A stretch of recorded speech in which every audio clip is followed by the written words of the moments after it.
is up, and it's good. You're listening to The Extra Point, hosted by Phil Ruskin. Welcome.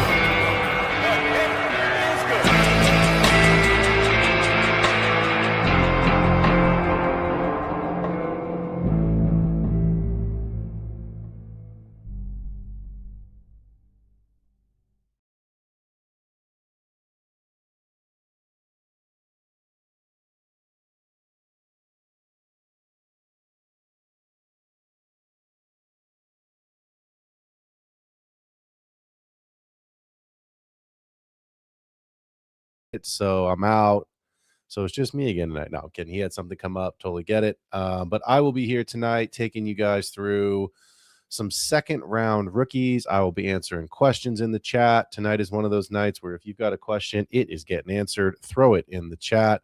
Always love to see my guy Rasta in there. Rasta, miss hosting shows with you, brother. I hope you are doing well. I know we were chatting about some stuff earlier today. I might bring it up. I'm not going to say the other names, but I might bring it up since you had some good questions earlier about some trade targets, and y'all know we love trading on Dynasty. Look, it's pretty simple. I think that the NFL news is ramping up. Free agency is, I won't say winding down, but it is definitely quiet. And we are definitely into the deep research for these rookies. Look, guys, in one quarterback leagues and even in Superflex, the first 4 picks are going to go like this: Love, Tate, Tyson, Lemon. I know the order is going to change. We'll talk about that as we get closer, but that's the first 4 off the board. If you're in a Superflex league, we're going to go ahead and add Fernando Mendoza to that mix. Those are the first 5 picks.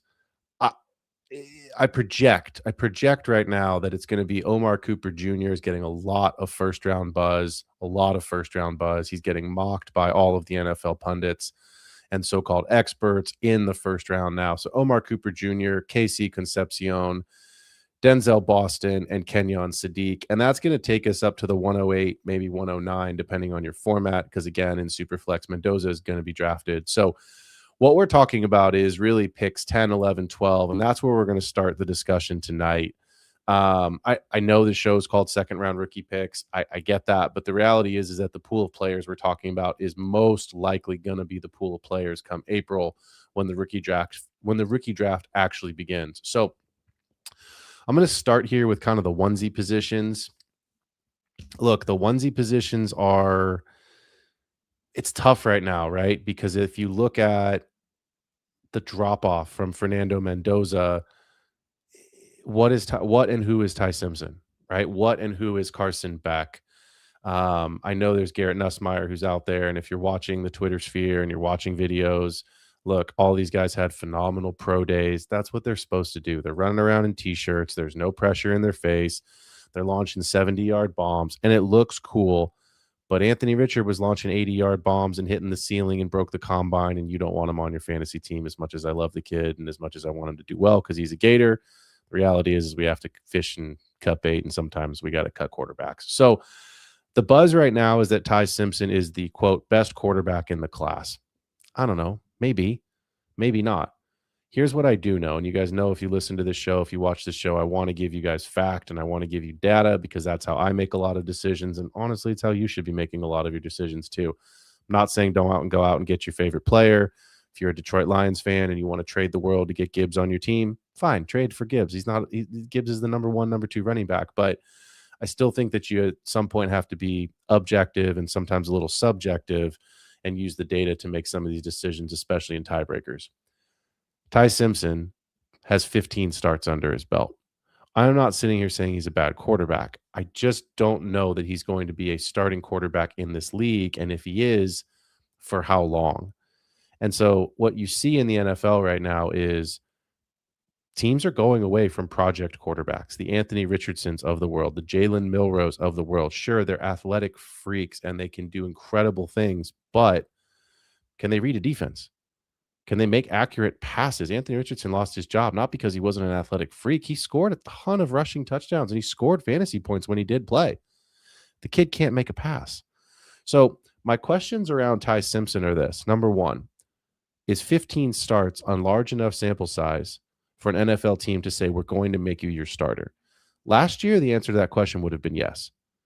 Right? JJ McCarthy did not have a lot of starts under his belt. He was the number, I think, 9 overall, 11 overall pick. Doesn't matter, but he went to the Vikings super early. I don't have the draft status in front of me. Somebody, if you're in the chat, throw that in there so I can get that out there. But now JJ McCarthy's job is gone. They're signing Kyler Murray, and it's a very real possibility because they've signed Carson Wentz that they try to trade McCarthy and just cut their losses. The GM that drafted him is no longer the GM. So I think when you take a look at a player like Ty Simpson, number one, does he have the sample size? I don't know. Number two, is he going to go to the Jets? And if he goes to the Jets and he goes in the first round, then maybe we're having a different conversation because the opportunity is certainly there. You cannot tell me Geno Smith is going to be the starter for all 17 games. I don't anticipate that the Jets are going to have this coaching staff all year. I anticipate that they're going to be eliminated from the playoffs pretty early. And I think the Jets and the Cardinals and maybe the Dolphins, sadly, are going to be the 3 teams that are vying for the number 1 overall pick. We are going to talk about the 27 quarterbacks. We're going to talk about them, but I'm going to mention them a little bit tonight in the 2-minute drill. So I think it's very possible if Ty Simpson goes to the Jets, he's going to rise up boards in Superflex. He's going to be at the 10, 11, 12 spot, whether he deserves to be or not, because people need quarterbacks in Superflex. And I started this show by saying we talked about the first 8 or 9 picks that are not guaranteed, but probably fairly locked in. Sure, we could see some movement with draft capital, but Ty Simpson belongs in the second round in a Superflex, in my opinion. And I think he's going to get steamed up to the end of the first. And then that's fine. Like, if that's where you want to take the shot. But again, if he goes to the Jets and the Jets are as bad as we anticipate they're going to be, there's a very real possibility that they are taking a quarterback, quote unquote, their quarterback of the future next year. And then what? They're not going to put the number 1, 2, or 3 pick on the bench for Ty Simpson. So I think there's some risk built into Ty Simpson. I think if you want to take him at the 10 or 11, 12, as of today on March 24th, it's probably not what I would recommend. I would feel very comfortable taking him in the second round, which is why we're talking about him, but we'll see how things go. I have Carson Beck as my number 2 quarterback on my board personally, and here's why. Number one, he's, I think, a better athlete than Ty Simpson is. So from a fantasy perspective, he can run. It's like Justin Herbert running. Are they going to call designed runs for him? No. But he is somebody who can run and can give you a little bit of that. And in fantasy, even though that may not translate for the real NFL, that's what we need in fantasy. Is we need some 3-4 yard, rushing touchdowns if he calls his own number, right? And Beck can do that.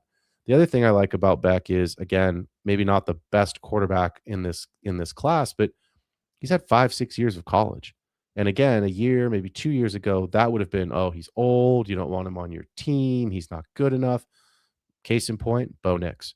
Bo Nix went to like 4 different schools. Bo Nix played against Justin Herbert, and Justin Herbert's on his second contract. That's how long Bo Nix was in college. So Bo Nix has translated really well to the NFL. He's got a ton of experience. Bo Nix is a better quarterback than Carson Beck. That's not the comparison that I'm drawing.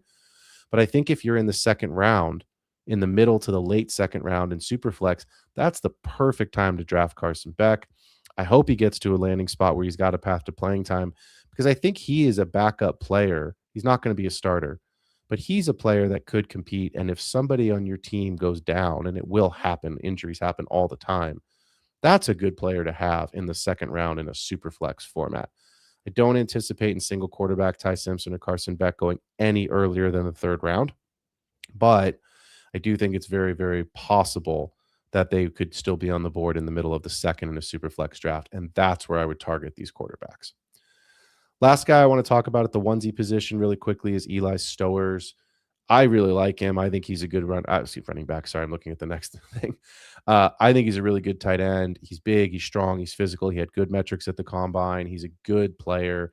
He's a good pass catcher. I think landing spot's going to be really interesting for him because, again, landing spot's going to be interesting for a lot of the guys we're going to talk about tonight. But, if he winds up in a place where he actually could play and get on the field right away, Stowers, especially in tight end premium, is a player that I would consider at the 10, 11, 12 in a non-TEP format. Maybe maybe at the 10, 11, 12, depending on who's still available and obviously what risers we are going to see risers here over the next couple of weeks. And right after the draft, of course, we're going to see risers because some of the guys we're going to talk about tonight are going to go higher than we think they are, and some are going to go lower. That's just the reality of what is going to become of the second round dynasty rookie picks, not the actual NFL second round. So Stowers is a guy that right now, I'll be honest, I'm targeting in the early second. If he makes it past 12 at the 201, 202, I will scoot. If Eli Stowers is available at the 201, 202, and I have those picks, he's going to wind up on a lot of my rosters. Young, athletic, it takes time for tight ends to develop. And I think if he lands in a good situation, he could be a really interesting player for Dynasty. I'd love to see him go to Baltimore. I think that would be a great landing spot for him. And you're going to say, oh, but Mark Andrews just got a contract. Mark Andrews has had a contract, and Mark Andrews is not this coaching staff's tight end. So I think it's very possible Mark Andrews finishes up this contract and Stowers gets in the mix more and more. Mark Andrews has had some injury history, of course, as we get into the later stages of his career. And you know what? If Stowers takes a year or two to develop, but then becomes the guy for Baltimore in Jesse Minter's team, I'm very okay with that. There's a lot of projections right now that Kenyon Sadiq will wind up at number 19 overall to the Panthers. Sure, could happen. It's also very possible Sadiq goes earlier than that. So if Stowers winds up, if the Panthers are leaning tight end and Stowers winds up with the Panthers, I think that would be a slam dunk back of the first round, especially in tight end premium, but even in non-TEP, I would take Eli Stowers there as well. Let's talk about some running backs, because I think this is going to be a draft where you are going to second and third round, especially third round. You should clean up these running backs. You should scoop as many of these guys we're going to talk about up tonight. I think it's going to be a cautionary tale from last year where you have Caleb Johnson and RJ Harvey going in the end of the first round. Ultimately, I'm not sure what RJ Harvey's trade market is right now. I don't think there is one, which is why I say I'm not sure what it is.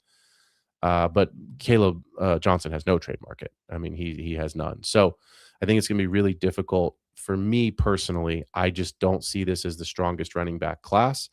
It is Love, and it is a huge drop off. One of the things that I think scares me, one of the things I think is upsetting to me right now, is that there is no clear RB2 in this class. There's no consensus across the board. I know a lot of guys like Jonah Coleman, a lot of guys like Jadarian Price. I see Emmett Johnson's name still being tossed around as the RB2 in this class. So I think when you talk about, I'm going to use a quick example here. When you talk about the big three wide receivers in this class, it's fine if you don't have a consensus on is it Tate, Tyson, or Lemon. That's fine, because all three of them should translate into fantastic wide receiver twos and probably wide receiver ones in their career. So I'm fine if you want to say, oh, well, it's Tate at the number. It's Tate as the 102 and he's the wide receiver one. Okay, fine. Lemon, fine. I don't care, because all the three of those guys look great on tape. They've got great metrics. They've got young breakout ages. Like, they're all really good players.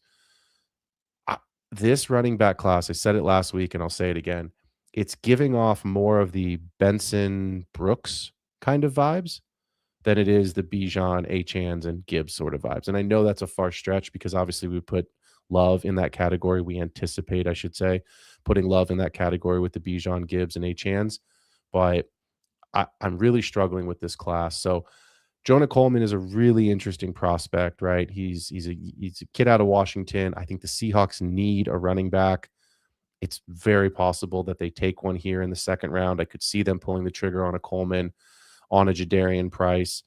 Nobody knows where these guys are going to go, but I think if you get good draft capital on some of these running backs, that's going to necessitate at least a consideration for a mid-second round pick. I've done a ton of mocks. We've talked about it a ton on this show. Kendall, my co-host, and I have talked about it ad nauseum. I think even in Superflex, you're going to see a huge wide receiver run with Love and Mendoza sprinkled in, and Sadiq sprinkled in, and Stowers. I see a comment in here from Ethan talking about Stowers had a better production profile than Sadiq. He does. He's a really good player. I like him.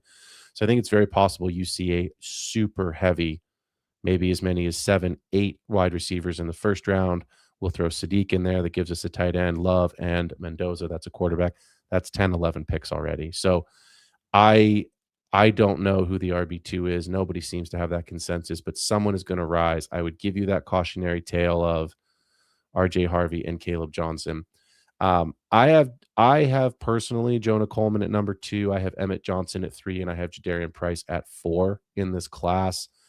I like Emmett Johnson a lot because he catches passes. And so I think if it's the second round and I'm on the clock and the big time wide receivers, of course, are gone, and then that next crop of wide receivers is gone, I think that's where I'm going to pull the trigger on an Emmett Johnson. To me, as of today, it's still early. A lot can change. We're a month away from the draft. But I think a lot's going to change. But today, I like Emmett Johnson's profile, right? I know he didn't run the fastest 40 time. I don't care as much about that because it's the underwear Olympics. There's nobody blocking. There's nobody running at you. You're not trying to, get into the secondary and hit a home run. Ultimately, I like the fact that he catches passes. And that's really what I'm looking for in the second round is, do you have a path to playing time? Can you give me some usable weeks as a flex option or a bye week fill in, or in case of an injury, again, that path to playing time? And then are you going to catch passes? Because obviously most of us play in PPR or at least half PPR leagues. If you're playing in a standard league, that's fine. I don't play in any, but I know there's still some folks out there that do. In a half and a full PPR, I'm almost always, unless the talent for a non-pass catching running back, a Derrick Henry, when he was coming out, for example, is just so high, sure, then you would take that player. But I like Emmett Johnson a lot. And if he gets better draft capital than Jonah Coleman does, Emmett Johnson will rise to the number 2 running back, at least on my board in this class. I talked a little bit about Jadarian Price last week and just want to reiterate this a little bit. I made this comp, and there was a lot of people in the comments that liked it. There was one guy who was not happy at all, and that's totally fine because I think what I comped was this Roschon Johnson, and I think obviously he had drafted Roschon. Roschon did not work out. He is not working out. Kyle Monungai is now, taking his job in Chicago. Here's where I'm at with Jadarian Price. I think he's a good player, and this is why I have him as a second round rookie pick. If Jadarian Price were to wind up in a situation where he could play, if he winds up in Jacksonville, right, with Bashal Tutin and Chris Rodriguez, it's still a committee, but there will be people that will be excited about him if they use early draft capital and say, well, he's going to be the 2, or he could push Tutin to be the 1. So Jacksonville would be a really interesting spot. If Jadarian Price winds up in Seattle, and this is where I think a lot of whoever winds up in Seattle is going to get steamed up. And that's where I want to say, hold on, pump the brakes. Charbonnet is going to come back. He may not come back this season. And if he does come back this season, it's going to take him a while because the surgery was so late in the year. He's going to be probably an October return to football. And if it's October, that's probably the earliest he'll be back. But whoever winds up, and let's just say for this case, Jadarian Price in Seattle, yes, the opportunity is there with Kenneth Walker out the door. Yes, Sharps is hurt. Yes, George Halani does not inspire any sort of competition, no matter what coaches say about him. But you still have to have the talent. And that's where I question a little bit. If Jadarian Price was that good, this is my Roschon Johnson comp. If he was that good, why didn't he take Love off the field more? Now, the answer is simply because Love is that dude. And that's fine. Bijan was that dude at Texas. And everyone was, oh, well, if Roschon hadn't had Bijan, he would have been, you would have heard so much more about him. Well, if Roschon, had been in this class, he would have been the RB. Okay, but then the NFL said you're not great. And then they put Kyle Monungai in there, and Kyle Monungai took his job. So I'm not completely out on Jadarian Price. Please don't hear me say, don't draft Jadarian Price. That's not what I'm saying at all. I'm saying if he winds up in Seattle, I still think he belongs in the second round. I don't know that I would take him in the first round. There are players like an Eli Stowers. There are players like a Denzel Boston, potentially some of these wide receivers, if they get really early draft capital, that I would consider taking over some of these running backs. It's just not the strongest class. So I do have Coleman, Price, and Johnson is my all 3 in my kind of could be the RB2. And I think one of them will be the RB2 in this class. I think all of them are early to mid second round picks. And that's where I would be targeting them in the draft here in about a month. The next 3 guys that I have on my big board is Katron Allen and Nicholas Singleton, both from Penn State, and then Mike Washington Jr. I have Singleton right ahead of Allen. I think his profile fits the NFL just a little bit better than Allen's does. I know I wrote an article last week and I got some comments on it about, well, Penn State sucked and they had a shit season and like you can't draft those guys. Like, guys, there are so many players that play for shit teams that end up being great in the NFL. Tyreek Hill didn't even go to a Division I college, and for a while he was the number one wide receiver for years with Patrick Mahomes. So I don't think you have to worry as much about, oh, well, he went to Penn State and they were terrible. Like, good players come from bad teams all the time. So Katron Allen and Nicholas Singleton, I'm struggling with them, not because Penn State had a terrible season. I'm struggling because I can't really separate the two. Like, they both have some intangibles that I like. They both have some things I'm like, it could work, but like neither one's a super great pass catcher. So they're both kind of in that, what are they really going to give you place? So for me, with Allen and with Singleton, I'm in like the mid to late second round. And I'll be honest, I'm going to probably wait for whoever takes one off the board and I'll just take the other one. The guy that I'm most interested in out of this next group, though, is Mike Washington Jr. And I know it's the underwear Olympics, like guys just running in spandex out of a track stance. Like, why don't they run the 40 in pads? It just drives me crazy. So run the 40 in pads, and that's the most comped speed that you're going to get to the NFL. And there's still no one chasing you, and there's still no one, you're not breaking arm tackles. So Mike Washington Jr. did run really fast. And that's helpful. That is good information to have.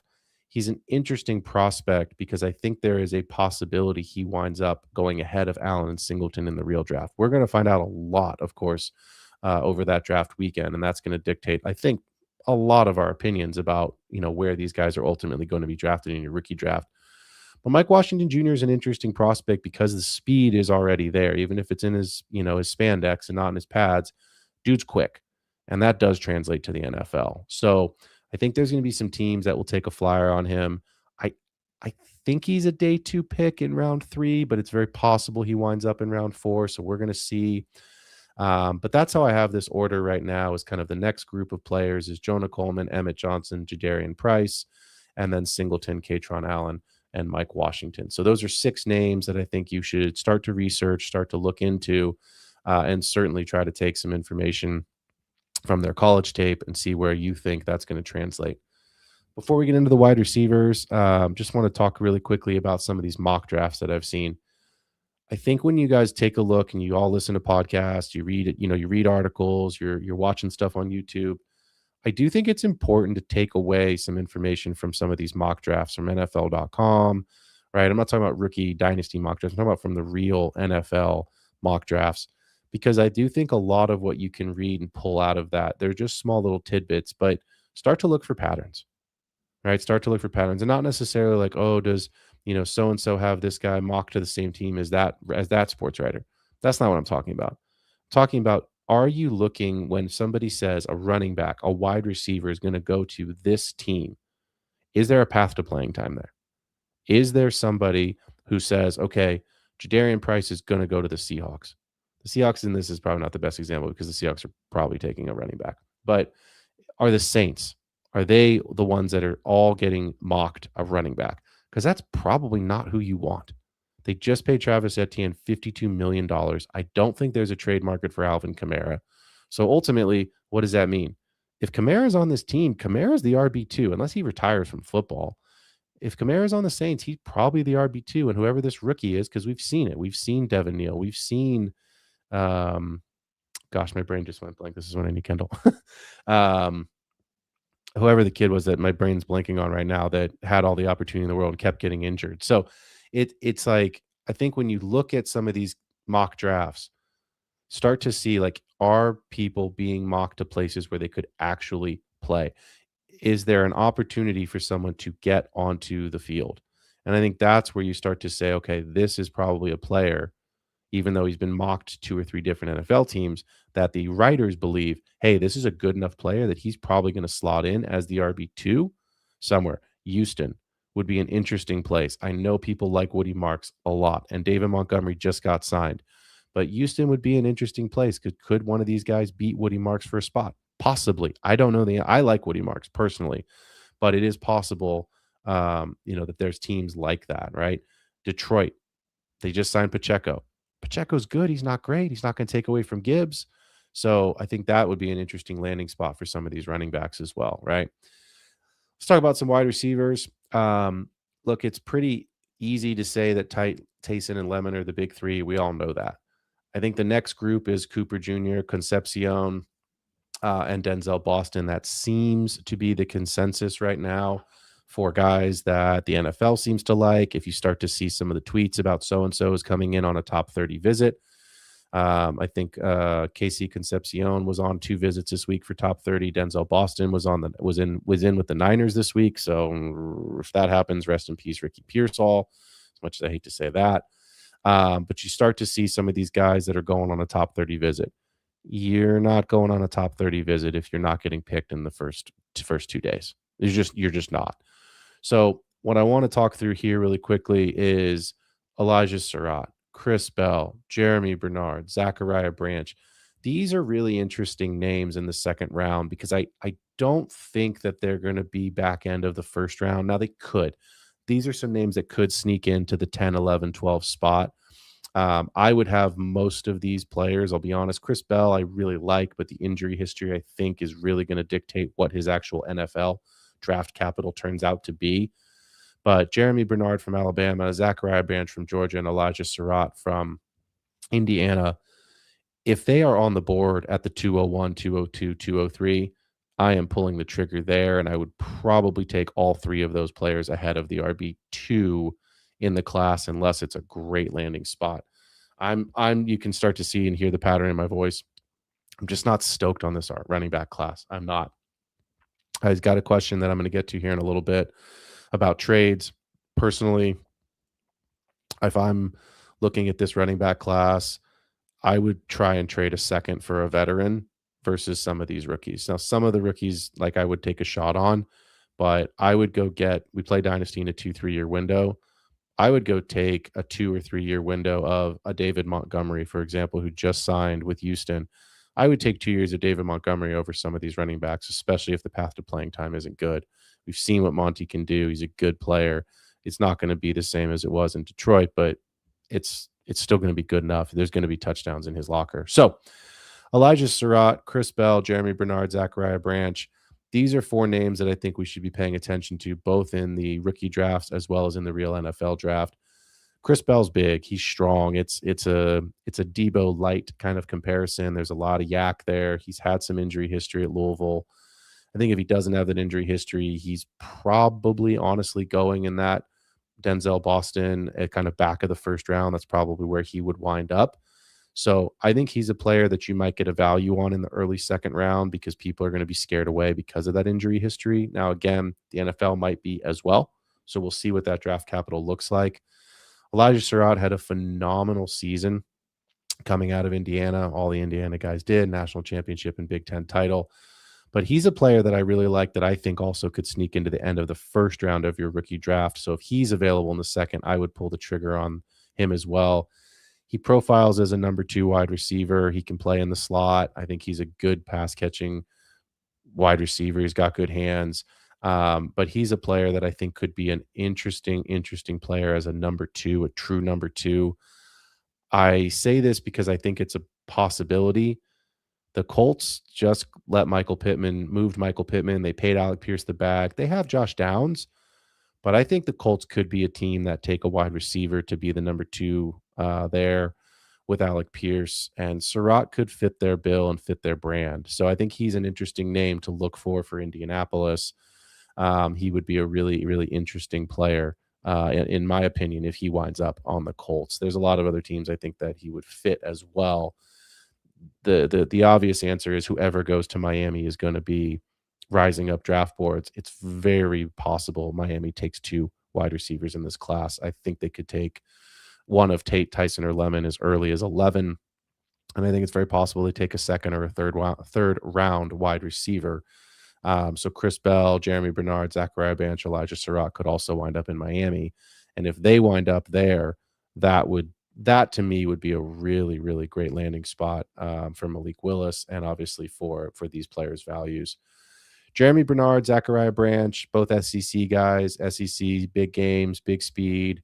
Can take the top off of defense. I worry a little bit about Bernard, just because I think he's fast, but is he the best route runner? I don't think so. So I think there's some question marks there, but the 205, 206 is definitely a place where I could see you targeting a player like Jeremy Bernard or even Zachariah Branch.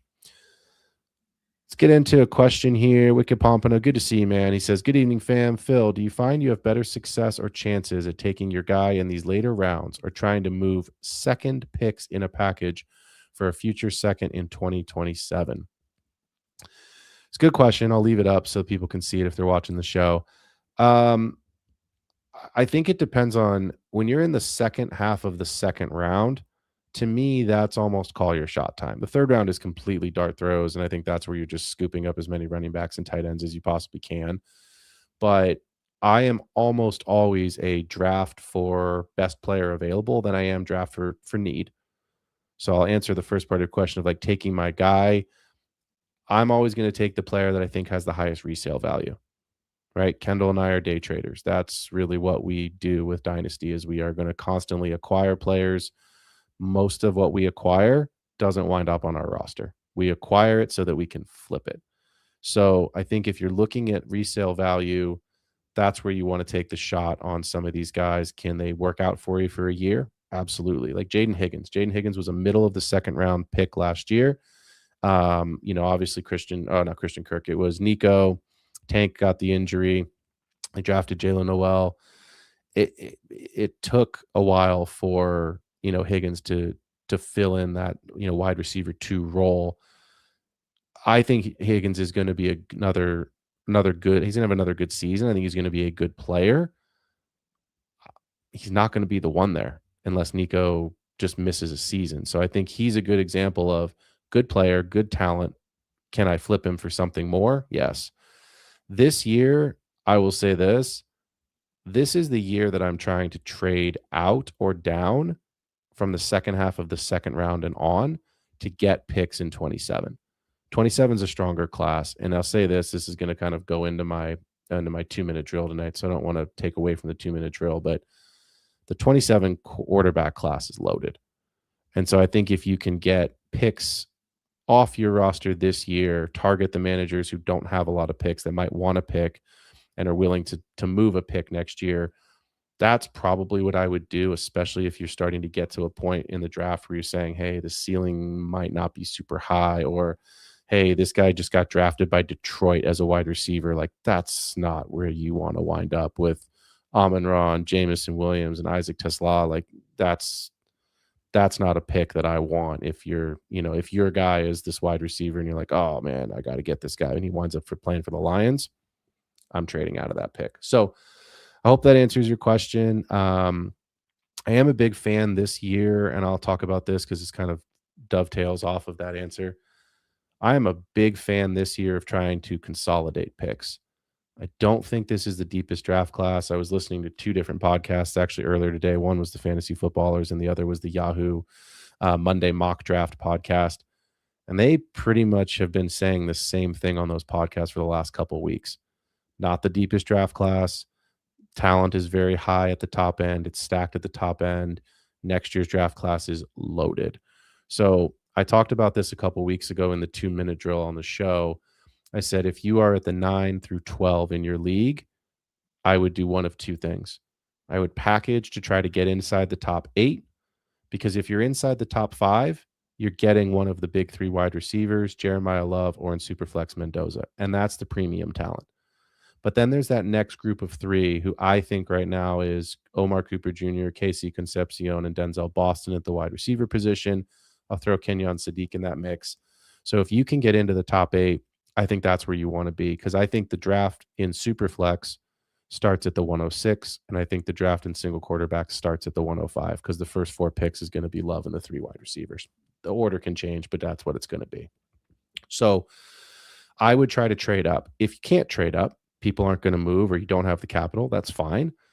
I would target and I did this last night, and the guy wants way too much for it. So unfortunately, I tried to take my own advice, and it just didn't work. And that's okay. It's not going to happen in every league.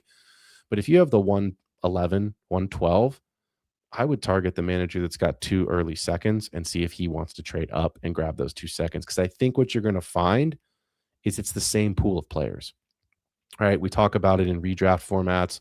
We talk about it in startup drafts, kinda that flat tier. I don't think it's a flat tier because it's obviously different positions, so it's not like all the wide receivers are the same as all the running backs, but I think it's gonna be the same group of guys.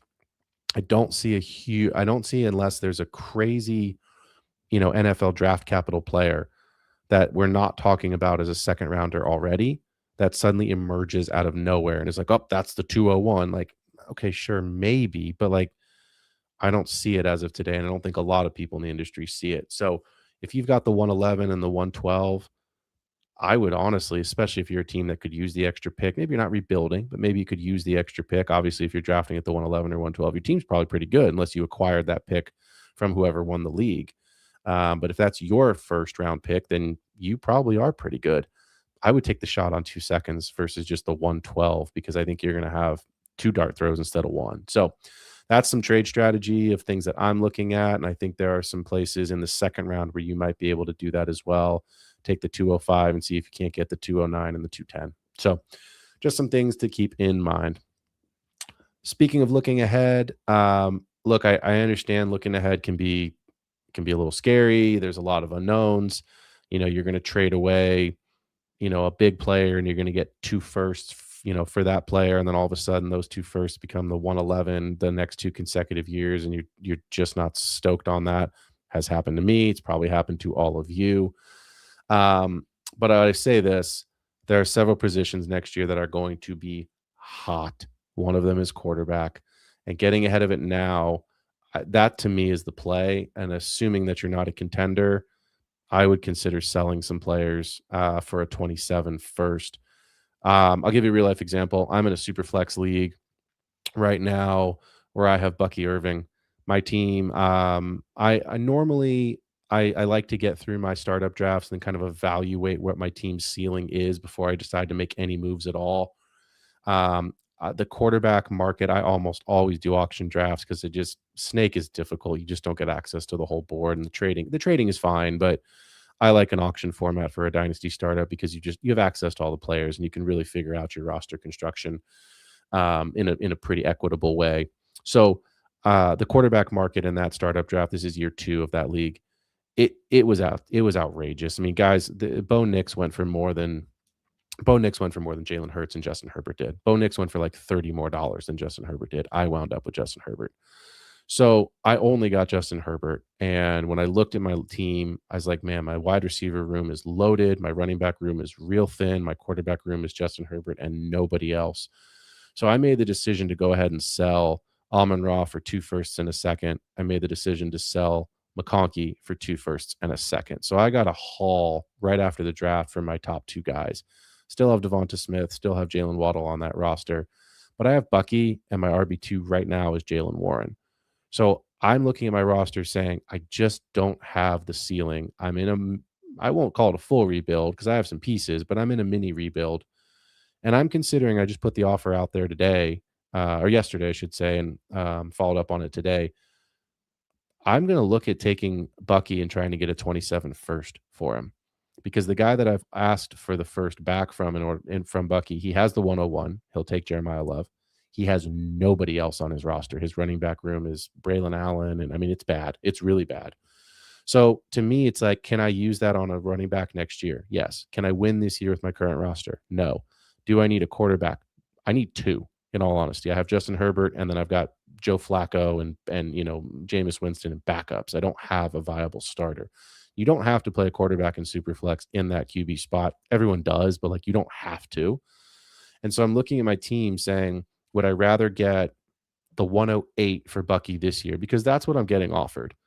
And there's no running back that can replace Bucky. And I might just keep him if the offer's not right. Or am I saying, look, the 27 class is loaded. I already have 4 first-round picks next year. 3 firsts, 3 firsts, 3 seconds with what I've acquired from my own picks and then the trades that I made. So I'm looking at that class going, that could be my quarter. I could turn Bucky into a quarterback and still have plenty of space to draft running backs. I've got good wide receivers. So that's a real life example of, do I want to get something out of this year's class, or am I just looking a year ahead? Because could Bucky resurge? Yeah, of course he could. But Kenneth Gainwell's a good player.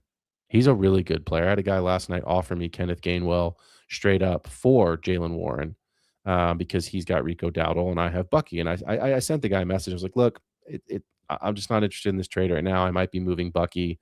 I get the idea of like, hey, control the Tampa backfield. Hey, control the Pittsburgh backfield. So in that sense, like I would love to get Warren off the roster, but it doesn't help me. So I'm looking ahead to next year because that's where I see the talent pool really, really expanding. Whereas this year, if you're outside the 108, it's a lot of the same archetype of guy. So hope that helps if you're trying to get ahead next year, and obviously if you're trying to start looking at next year's class. So speaking of next year's class, I'm going to give you 2 dynasty buys tonight. First one is low hanging fruit, so that's why I've given you 2. Look, Devonta Smith is my dynasty buy, but you have to do it now. You have to do it right now. AJ Brown, I don't know. He might get traded this offseason, but he's not going to be an Eagle next year. He will not be on this roster. So Smith's going to inherit the wide receiver 1 role. I think Howie Roseman is one of the smartest GMs in the entire NFL.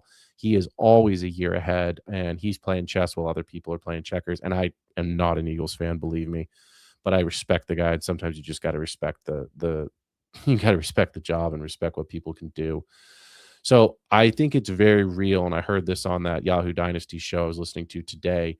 I think it's very real Howie Roseman drafts a wide receiver this year. There's talks about Omar Cooper Jr. being that player to potentially replace A.J. Brown. So I have Zay Flowers on a roster right now. I've offered Zay Flowers in a third for Devonta Smith. I don't think it's that.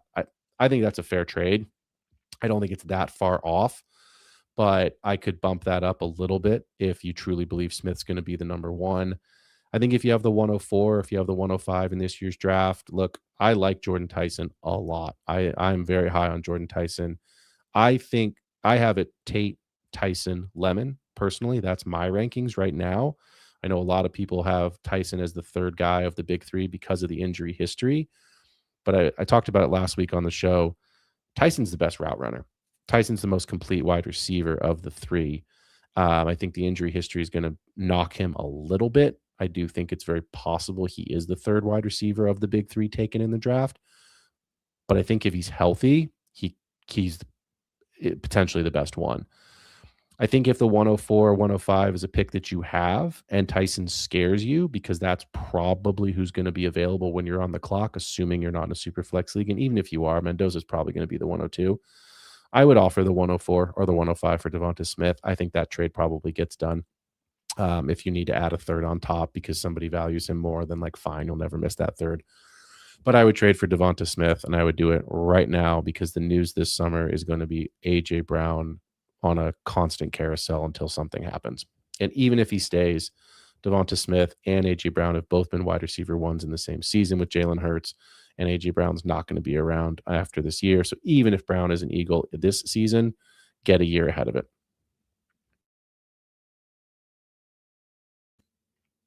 I'm going to give you one more dynasty buy. This is my dynasty buy 2.0 for the night. In Superflex, we just kind of talked about it. If you need a quarterback, and we always do in Superflex, you always need quarterbacks, buy 2027 first. I wrote in my show sheet, buy in all caps and in bold. Buy those 27 firsts. Sell if you are in the 109 to 112 to 112, if you're in the 109 to 112, and there's just if you don't want Ty Simpson, and there's no one there that or you don't want Carson back, and there's no one there that really truly improves your team, you're just kind of drafting a guy to draft a guy, sell it. Sell a late first this year to someone who wants it and get yourself a 27 first and hope and pray that it is higher than the 9 to 12. And it could be. And if it is, that is a great trade. Let me give you some names of the quarterbacks that are eligible for the 27 draft. Dante Moore. He would have been the 102 this year. He didn't want to play for the Jets. I think it would be hilarious if he winds up getting drafted by the Jets next year, but that's literally why he went back to Oregon. He did not want to be a Jet, and that's where he would have been drafted. I'm going to say it because he's coming out and it's going to be crazy, but a lot of mixed opinions. Arch Manning. TBD on his ceiling. But this is a really important year for him at Texas. So Arch Manning's going to be in this draft class, and he's going to be fine. Is he going to be his uncle's? Probably not, but he's going to be a good NFL quarterback. Julian Sayin, quarterback at Ohio State. Trinidad Chambliss, quarterback at Ole Miss. Jaden Mavia, and I probably butchered his last name, Mavia, USC.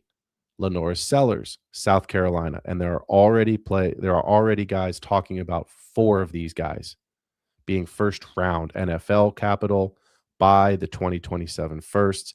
It is very possible that 2 or 3 of these quarterbacks go 1, 2, 3 because Arizona, the Jets are absolutely going to need and will probably take a quarterback, and both of them should be drafting 1, 2. And it's highly possible that the Dolphins, if they don't like Willis, are drafting that high. Browns could be drafting that high again. So there are definitely teams that are quarterback needy that are going to be early. And this is a loaded quarterback class. So that's my Dynasty 2.0. Take those late firsts, flip them for a 27 first. At worst, break even on your money. At best, you'll end up moving up in the draft.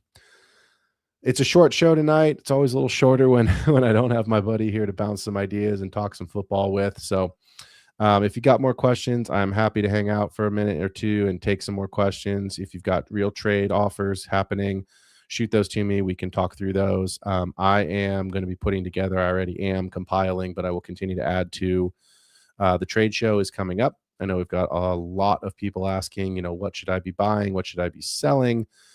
Should I be trying to move up in my draft? Should I be selling, draft picks for veterans? So I'm putting together a huge doc with all kinds of real life trade scenarios from my leagues, from stuff that people DM me. So if you've got trades over the next couple of weeks, we will be breaking all of that down here on the show. We are only a month out from the NFL draft. We are super excited about that. And of course, we want to get you ready to not only dominate that draft, but to go ahead and win championships this year. So got a question in the chat here. Is pairing of Tyler Shuck and the 107 enough to pay for a possible top 3 2027 pick? Always difficult to project that it's a top 3 pick. I think if you are doing what most people do and you're looking at a roster and you're going down the roster going, yes, no, is it, is this team really have the ceiling? Does this team really have the depth? If somebody were to get injured all of a sudden, Amon-Ra is their wide receiver 1. Sure, that's amazing. But if Amon-Ra, we don't talk about injuries, but if Amon-Ra is no longer the wide receiver 1, this team's screwed. I think a lot of people like Tyler Shuck. He's got a rookie contract. I don't see a world where the Saints are going to take a quarterback this year. In fact, I think they just signed somebody to a 1-year backup deal. Yeah, Zach Wilson. So you can't tell me they're excited about competition there. I think ultimately Tyler Shuck he's a good quarterback. I think I have him, I don't have my rankings in front of me, but if my memory's right, I think I have him at like quarterback 18 or 19 in my rankings. The 107 is a good pick this year. It's not a top 5 pick, obviously. So you're not getting one of the 3, in a super flex, you're not getting one of the big 3 receivers, Love or Mendoza. But I do really like Casey Concepcion and Omar Cooper Jr. a lot. And I think, assuming they get the draft capital, they should be 6 or 7. So I think that's a really interesting pick. I would absolutely make the offer. I would be prepared to possibly add something more on top, because again, if you're looking at a roster saying yes, no, down all the names of like, is it, and when I say yes, I mean, like, is this guy going to be on the field scoring points? Is he a starter? Is he a flex? Because that's what I do. And then when you go, no, I'm talking about like, okay, he's got, Joe Horn Jr. Like, okay, great. Like, that's not fantasy relevant. You know what I mean? Like, if he's got Wandale and he's got Amon-Ra and he's got George Pickens, those are 3 yeses. But then after that, if there's no one that on a bye week can fill in, those are no's. The manager of that team is also probably doing the same thing and probably saying, oh, okay, my pick's probably going to be pretty early. If I'm going to sell it now, I'm going to need a haul for it. So I think you can absolutely offer Tyler Shuck in the 107 for an early first. Just be prepared that it might get kicked back and you may need to add something more, especially if that manager is thinking about his own roster, which he probably is. But yeah, really good question. Throw some more in there if y'all are still tuned into the show. Happy to talk through it with everybody and give you all some advice. I think I might have a DM on Sleeper of a question. And of course, I'm on my Sleeper on the desktop is not always the fastest. On my phone, it works great. It's definitely more of a mobile app thing. But Wicked Pompano, man, you got some more for me? You always got good questions. Jamie, you're quiet tonight. Jamie Pirog, what's up, my dude? Always good to see you, brother. He's been a great supporter of the show, especially these last couple of weeks. I don't know if Rasta's still hanging out or not.